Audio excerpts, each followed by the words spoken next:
Արտաքին քաղաքականությունում Հայաստանի հարաբերությունները հիմնվում են և հիմնվելու են փոխադարձ հետաքրքրությունների վրա։ Հայաստանը որդեգրել է բալանսավորման և բալանսավորված արտաքին քաղաքականություն Տալլին կատարած պաշտոնական այցի ընթացքում Էստոնիայի վարչապետ Քրիստեն Միխալի հետ համատեղ ասուլիսի ընթացքում հայտարարել է Հայաստանի վարչապետը։ Մենք մեր արտաքին քաղաքականությունը չենք պատկերացնում և չենք կառուցում մի ուղղությամբ, եւ մենք փորձում ենք գտնել եւ կառուցել ճիշտ բալանսներ մեր արտաքին քաղաքականության մեջ եւ դրա արտահայտություններից մեկը նաեւ Հայաստանի Հանրապետությունում վերջերս ընդունված օրենքներ Հայաստանի Հանրապետության Եվրամիությանը անդամակցելու գործընթացի մեկնարկը տալու վերաբերյալ Եվ ես ուզում եմ ասել, որ նաև վարչապետի հետ քննարկումների ժամանակ ես ընդգծեցի, որ այդ օրենքը մենք դիտարկում ենք նաև որպես լրացուցիչ խթան մեր ժողովրդավարական բարեփոխումների համար, որովհետև մենք այսպես թե այնպես ժողովրդավարական բարեփոխումների քաղաքականություն ենք վարում, ոչ թե քաղաքականություն, այդ ռազմավարություն, եւ շատ կարեւոր է, որ այդ ռազմավարության մեջ մենք ունենանք լրացուցիչ խթաններ, եւ այդ օրենքը այդ լրացուցիչ խթաններից մեկն է։ Տարատեսակ եւ իրականությունը չարտահայտող մեկնաբանություններ են հաճախ արվում Ռուսաստանի հետ հարաբերությունների վերաբերյալ։ Վարչապետ Փաշինյանը հստակեցրել է Հայաստանը Ռուսաստանի հետ հարաբերությունները լարելու, խզելու, փչացնելու մտադրություն չունի եւ պաշտոնական Երևանի նպատակն է լավ հարաբերություններ ունենալ միջազգային բոլոր գործընկերների հետ։ Մենք ուզում ենք ունենալ կարգավորել մեր հարաբերությունները մեր տարածաշրջանի երկրների հետ։ Մենք ուզում ենք հարաբերությունները կարգավորել Ադրբեջանի հետ, Թուրքիայի հետ, մենք ուզում ենք ավելի լավացնել հարաբերությունները մեր մյուս հարևանների հետ, Վրաստանի հետ, Իրանի Իսլամական Հանրապետության հետ եւ իհարկե մենք ուզում ենք խորացնել մեր հարաբերությունները Եվրամիության հետ, եթե մենք տեսնենք թե վերջին տարիներին ինչ զարգացումներ են եղել Հայաստան-Եվրամիություն հարաբերություններում, գուցե թե որոշ ժամանակ առաջ դա թվար եւ գնահատվեր անիրատեսական եւ անհնար։ Այսօր Հայաստանում Եվրամիության դիտորդական, քաղաքացիական դիտորդական առաքելություն կա եւ ես շնորհակալ եմ Եվրամիությանը եւ նաեւ շնորհակալ եմ Էստոնիային այդ որոշմանը աջակցելու համար։ Հիմա մենք վիզաների ազատականացման բանակցություններ ենք սկսել, որը հույս ունենք տրամաբանական ժամկետներում կհանգի տրամաբանական ավարտի։ Նախորդ տարի Եվրամիությունը որոշում կայացրեց Հայաստանին ներառել եվրոպական խաղաղության գործիքի աջակցություն տրամադրել գործիքի շրջանակներում, ինչը կարծում եմ եւս շատ կարեւոր որոշում է։ Իհարկե շոշափելի իմաստով, առարկայական կամ նյութական իմաստով այդ որոշումը բավականին սիմվոլիկ է, բայց ունի ահռելի քաղաքական նշանակություն եւ սա նաեւ մեր բալանսավորված եւ բալանսավորման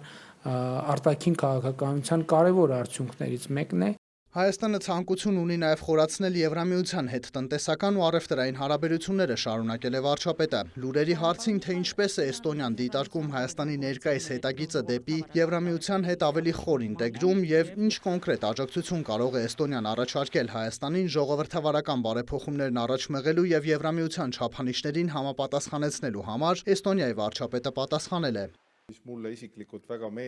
Իրապես ուրախ եմ, որ դուք որդեգրել եք փիլիսոփայական մոտեցում, որ բարեփոխումները հայ ժողովրդի կյանքը լավարկում են։ Այս առումով Եվրամիության հետ հարաբերությունների խորացումը կարող է լավ խթան լինել։ Եթե դիտարկենք, թե ինչ է արդեն տեղի ունեցել, ազատվել ռուսական ազդեցությունից, որոշումներ կայացնել սահմանային պաշտպանության հետ կապված, գիտակցված այս ընտրությունը ել ավելի սերտացնել հարաբերությունները Եվրոպայի հետ, կարծում եմ սրանք սկզբունքային որոշումներ են։ Էստոնիան Հայաստանին աջակցում է թվայնացման օրակարգում, գործակցություն կա կրթական ոլորտում, Էստոնիան օգնում է նաև Հայաստանի տնտեսության դիվերսիֆիկացմանը եւ էստոնական մասնավոր հատվածն աջակցում է հայաստանյան ՓՄԶ-ներին, թվարկել է Քրիստեն Միխալը։ Դուք հստակ ընտրել եք ճանապարհ, որը նշանակում է ավելի սերտ հարաբերություն Եվրամիության հետ։ Էստոնիան աջակցում է ձեզ բարեփոխումները շոշափելի օգուտներ կբերեն ձեր ժողովրդին։ Սա է վկայում Եվրամիությանն անդամակցելու մեր 20-ամյա փորձը։ Մենք աջակցել ենք նաև դեպի Հայաստան Եվրամիության աջակցության մեխանիզմների ընդլայնման Փաշինյանը։ Հարավային Կովկասում խաղաղությունը շատ կարևոր է Էստոնիայի եւ Եվրամիության համար, եւ ես ուրախ եմ, որ Հայաստանը եւ Ադրբեջանը կարողացել են խաղաղության համաձայնագրի տեքստը համաձայնեցնել, եւ այդ հարցում ձեր մասնակցությունը շատ կարևոր է եղել, պարոն վարչապետ։ Հուսով եմ շուտով համաձայնագիրը կստորագրվի։ Ինչն է խանգարում Հայաստանի եւ Ադրբեջանի միջև խաղաղության համաձայնագրի ստորագրմանը, վարչապետ Փաշինյանին հարցրել է էստոնացի լրագրողը։ Մեր կառավարությունը ես անձամբ այդ թեմայի վրա աշխատում ենք ամենօրյա ռեժիմով եւ ինչպես ասացի, մենք հետեւողական եւ վճռական ենք այդ հարցում մեր անելիքը անել լիարժեք ձևով, հետեւողական եւ համբերատար։ Եվ հետևաբար ձեր ուղիղ հարցին իմ ուղիղ պատասխանը հետևյալն է. մենք այս ռազմավարությունը կշարունակենք այնքան ժամանակ, մինչև նպատակը, այսինքն խաղաղության համաձայնագիրը ստորագրվի եւ խաղաղությունը հաստատվի եւ մենք չենք շեղվելու այս ճանապարհից։ Հայաստանի Հանրապետությունը հաստատակամ դիրքորոշում ունի հասնելու կայուն խաղաղության մեր տարածաշրջանում, մենք վճռական ենք իրականացնելու այդ ճանապարհին անհրաժեշտ մեր բաժին քայլերը, կրել մեր բաժին պատասխանատվությունը եւ արկա խնդիրները հարևանների հետ լուծել կառուցողական երկխոսության եւ բանակցությունների միջոցով։ Նիկոլ Փաշինյանը շնորհակալություն է հայտնել գործընկերոջը Հայաստանի եւ Ադրբեջանի միջև խաղաղության ու միջպետական հարաբերությունների հաստատման մասին համաձայնագրի տեքստի վերջնական փոխհամաձայնեցումը ողջունելու համար եւ միաժամանակ վերահաստատել, որ համաձայնագրի ստորագրմանը զուգահեռ պատրաստ է Ադրբեջանի հետ ստորագրել նաեւ ԵԱՀԿ Մինսկի խմբի լուծարման համատեղ հայտը։ Վարչապետը նշել է, որ այցի ընթացքում արդյունավետ քննարկումներ են եղել ամենատարբեր ոլորտներում՝ Հայաստան-Էստոնիա հարաբերություններին առնչվող հարցերից մինչև գործակցության խորացում կրթության, գիտության, տեղեկատվական եւ նորարարական տեխնոլոգիաների բնագավառում։ Վարչապետ Փաշինյանը վստահություն է հայտնել, որ այցի ընթացքում ձեռք բերված պայմանավորվածությունները նոր որակ կհաղորդեն երկկողմ հարաբերություններին։ Էստոնացի գործընկերոջս ներկայացրեցի Հայաստան-ԵՄ օրակարգի վերջին զարգացումները, Հայաստանի քաղաքացիների եվրոպական նկրտումները, ակնկալելով պաշտոնական Տալինի քաղաքական աջակցությունը դեպի Եվրամիություն տանող բարդ եւ երկարատև ճանապարհին եւ շնորհակալ եմ ցուցաբերված պատրաստակամության համար։ Այս համատեքստում մեծապես կարևորում եմ Հայաստան, Նորդիկ Բալթյան երկրներ համագործակցության հետագա խորացումը եւ լիահույս եմ, որ ձևաչափի շրջանակներում համագործակցությունը կլինի արդյունավետ Հայաստանում ընթացող ժողովրդավարական բարեփոխումների եւ եվրոինտեգրման գործընթացի համատեքստում։ Վստահ եմ, որ այս ձևաչափի մասնակից երկրների եւ Հայաստանի փոխգործակցությունը կկրի շարունակական բնույթ։ Նիկոլ Փաշինյանը հույս է հայտնել, որ Քրիստեն Միխալի հետ մյուս հանդիպումը տեղի կունենա Երևանում։ Ասուլիսին նախորդել էր Հայաստանի եւ Էստոնիայի վարչապետների հանդիպումը նախ առանձնազրույցի, այնուհետև ընդլայնված ձևաչափով։ Էստոնիայի վարչապետը նշել է, որ իր գլխավորած կառավարությունը պատրաստ է քայլեր ձեռնարկել երկկողմ առևտրատնտեսական կապերի զարգացման, տարբեր ուղղություններով համատեղ ծրագրերի իրականացման ուղղություններով։ Քրիստեն Միխալը ողջունել է Հայաստանի կառավարության բարեփոխումների լայն օրակարգը եւ դրա արդյունավետ իրականացման գործում հայտնել Էստոնիայի կառավարության պատրաստակամությունը։ Նիկոլ Փաշինյանը եւ Քրիստեն Միխալն անդրադարձել են Հայաստան-Եվրոպական միություն հարաբերություններին, այդ թվում վիզաների ազատականացման գործողությունների ծրագրի իրականացման գործընթացին, պետական կառավարման համակարգում թվային լուծումների ներդրմանը։ Այնուհետև ի պատիվ Հայաստանի վարչապետ Նիկոլ Փաշինյանի Էստոնիայի վարչապետի անունից տրվել է պաշտոնական ընթրիք։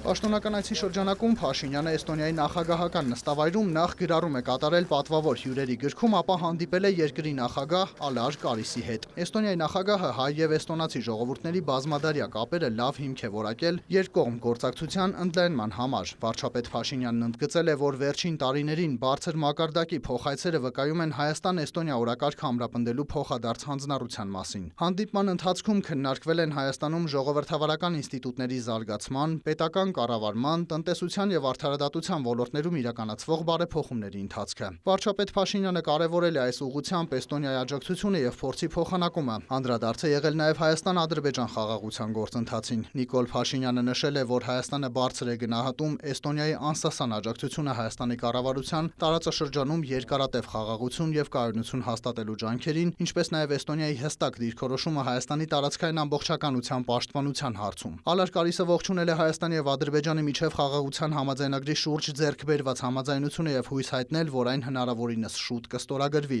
Էստոնիայի նախագահը վերահաստատել է իր երկրի աջակցությունը Հարավային Կովկասում երկարատև խաղաղության եւ կայունության ապահովման ջանքերին։ Մտքեր են փոխանակվել նաեւ Հայաստան-Եվրոպական միություն հարաբերությունների զարգացման շուրջ։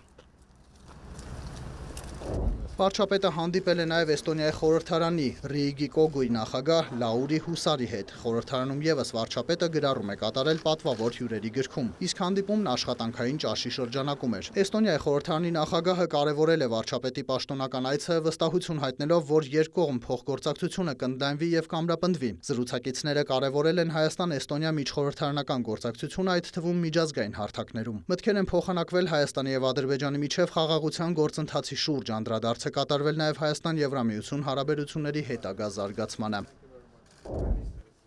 Արդեն իր կեցավայրում վարչապետն ընդունել է Էստոնիայի արտաքին գործերի նախարար Մարգուս Ցախքնանին։ Քննարկման հարցերից էին Հայաստան-Էստոնիա երկկողմ հարաբերությունների օրակարգը, որտեղ կարևորվել են քաղաքական, տնտեսական եւ միջմշակութային գործակցության զարգացման հեռանկարները։ Այս հանդիպմանը եւս անդրադարձ է եղել Հայաստանի եւ Ադրբեջանի միջև խաղաղության գործընթացին։ Կողմերը շեշտել են խաղաղության համաձայնագրի ստորագրման կարևորությունը տարածաշրջանում երկարատև խաղաղության եւ կայունության ապահովման տեսանկյունից։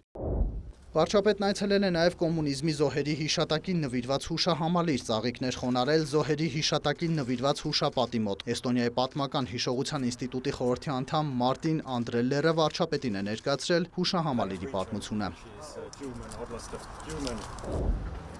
Նիկոլ Փաշինյանն այցելել է նաև տեղեկատվական եւ հաղորդակցության տեխնոլոգիաների Էստոնիա բրիֆինգ կենտրոն։ Կառույցի ղեկավար Թրին Ջոասարը եւ ձեռնարկության կառավարման խորհրդի անդամ Սագրիթ Հարիոն ներկայացրել են Էստոնիայի թվայնացման եւ էլեկտրոնային կառավարման կառուցվածքը, թվայնացման ուղղությամբ իրականացված եւ առաջիկայում նախատեսվող ծրագրերը։ Վարչապետ Փաշինյանն ուսանելի է համարել Էստոնիայում թվայնացման եւ էլեկտրոնային կառավարման ուղղությամբ իրականացված աշխատանքը եւ ընդգծել, որ Հայաստանի կառավարության համար պետական կառավարման համակարգի թվայնացումը առաջնահերթություն է։ Երկրի ղեկավարը կարևորել է այդ ուղղությամբ էստոնական փորձի փոխանակումն ու համատեղ ծրագրերի իրականացումը։ Էստոնիա բրիֆինգ կենտրոնի ղեկավարը համագործակցության եւ ունեցած փորձը հայ գործընկերներին փոխանցելու պատրաստակամություն է հայտնել։ Պաշտոնական այցի առաջին օրը վարչապետն արդեն եղել էր Տալինի Սուրբ Գրիգոր Լուսավորիչ եկեղեցում, նրան դիմավորել էր Բալթյան երկրների հայոց թեմի առաջնորդ գերաշնորհտեր Վազգեն arczepiskopos Միրզախանյանը։ Վարչապետը ծաղիկներ էր խոնարել եկեղեցու բակում կանգնեցված խաչքարի մոտ, ապա կատարվել էր մոմավառություն։ Օրհնյալ Տեր մեր Հիսուս Քրիստոս ամեն, Հայր մեր, որ վերքինս ես։ Մեր աղոթքն է, որ պարոն վարչապետ, ձեր այն ծրագրերը, որ ունեք խաղաղության եւ մեր Հայաստանի հարևանների հետ հաշտության դինի հաջողությամբ։ Մեր աղոթքն է, որ որպես եվրոպական երկրների հավատացյալներ, քաղաքացիներ եւ առաջնորդ մեր երկիրը դեպի Եվրոմիություն իր քայլերն անի, որովհետեւ մեր քրիստոնեությունը եկել է իրականության մեջ արևմուտքից։ Դրթա թագավորը Սուրբ Գրիգոր Լուսավորիչը եւ համոզված եմ, որ այն քաղաքակրթությունը, որ տեսնում ենք այստեղ, մեր երկրի ապագան այս քրիստոնեական գեղեցիկ միջավայրում է։ Մեր աղոթքն է, որ այդ հաջողությունները լինեն, որ Հայաստանը նույնպես մերձ Բալթյան երկրների պես դիցուկ Էստոնիայի կարողանա խաղաղ համագործակցությամբ մեր ժողովրդին լավ գեղեցիկ ապագա ապահովել։ Թող Տերն օրհնի Հայաստանը, ողջ ավականին, ձեզ եւ բոլոր բարի առաքելությունները։ Նույն օրը երեկոյան Տալինում վարչապետ Նիկոլ Փաշինյանը հանդիպել էր Էստոնիայի հայ համայնքի ներկայացուցիչների հետ, անդրադարձել Էստոնիա այցի շրջանակում քննարկվելիք թեմաներին, երկու երկրների միջև հարաբերությունների զարգացման հեռանկարներին։ Նիկոլ Փաշինյանը ներկայացրել էր իրական Հայաստանի գաղափարախոսությունը, անդրադարձել Հայաստանի առջև ծառացած մարտահրավերներին ու դրանց հաղթահարման հնարավորություններին։ Երկրի ղեկավարը պատասխանել է ներկաների հարցերին, որոնք վերաբերել են տարածաշրջանային գործընթացներին, Հայաստանի կառավարության խաղաղության օրակարգին, առաջնահերթություն հարաբերություններին, Հայաստանի զարգացմանը միտված ծրագրերին ու նախաձեռնություններին։ Վարչապետը Էստոնիա կատարած այցի վերաբերյալ նաև գրառում է արել Facebook-ում։ Պաշտոնական այցով Էստոնիայի մայրաքաղաք Տալինում եմ, նայում եմ ու մտածում, լավ, ինչպես կարող է քաղաքը, երկիրը լինել այսքան կոկիկ, այսքան խնամված։ Պատասխանի միայն մի տարբերակ կա։ Նման բան կարող է լինել, եթե հավաքողի հետևից աղտոտողի խիստ պակաս կա, բառիս բուն իմաստով դեֆիցիտ, կառուցող նորոգողի հետևից ջարդող փչացնողի խիստ պակաս կա, բառիս բուն իմաստով դեֆիցիտ։ Նիկոլ Փաշինյանը գրառման մեջ հիշատակել է նաև տեղի դպրոցում ուսուցիչ աշխատած հայ համայնքի մի ներկայացուցչի խոսքերը. Եթե էստոնացի աշակերտին հարցնես, որն է քո տունը, կպատասխանի Էստոնիան։ Մուշեղի Սախանյան, Նայիրա Հարությունյան, Դավիթ Մաչկալյան, Լուրեր, Տալլին, Երևան։